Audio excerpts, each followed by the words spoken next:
সংগ্রামী সাথী ও বন্ধুগণ, জুলাই বিপ্লব পরবর্তী এই বাংলাদেশের মাটিতে দাঁড়িয়ে আজকে আমি স্মরণ করছি বাংলাদেশের সেই সকল রক্তভয় বীর সেনানীদেরকে যারা এই স্বাধীন জাতিসত্তার ভিত্তিতে একটি বাংলাদেশ গঠন করার জন্য যুগে যুগে রক্ত দিয়েছে।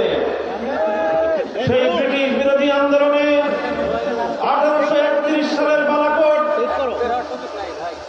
1857 সালের সিপাহী বিদ্রোহ, সামরিক রণাঙ্গন থেকে শুরু করে 1947 সাল পর্যন্ত যারা রক্ত দিয়ে জীবন ভারতীয় আধিপত্যবাদ থেকে এই পূর্ব বঙ্গ নামক বাংলাদেশের একটি স্বাধীন মুসলিম জাতিসত্তা গঠনের জন্য সংগ্রাম করেছিল। বিংশ শতকের গোড়ার দিকে থেকে বঙ্গভঙ্গ থেকে কলকাতা এবং দিল্লির আধিপত্যকে যারা মানতে অস্বীকৃতি জানিয়ে রক্ত দিয়েছে, জীবন দিয়েছে, 1921 সালে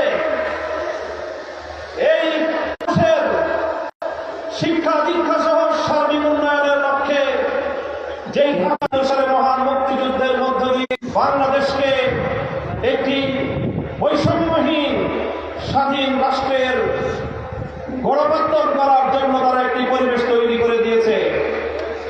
এরপরে 1971 সাল থেকে 1990 সাল 90-এর গণ অভ্যুত্থান সহ ধারাবাহিকভাবে বাংলাদেশে ন্যায়, ইনসাফ এবং জনগণের অধিকার প্রতিষ্ঠার সংগ্রামে বিগত ফ্যাসিবাদী স্বৈরাচারী শেখ হাসিনার আমলে 2009 সালের পিলখানা ট্র্যাজেডি, কে কোথা থেকে দেখতেছেন একটু কমেন্ট করে জানান, আর সাউন্ড ক্লিয়ার আছে কিনা একটু জানাবেন। শতাধিক কোরআন প্রেমী তৌহিদি জনতাকে হত্যা করা হয়েছে। সেই সকল বীর শহীদান 2021 সালে মোদী বিরোধী আন্দোলনে হেফাজতে ইসলামের নেতা কর্মীদেরকে হত্যা করা হয়েছে।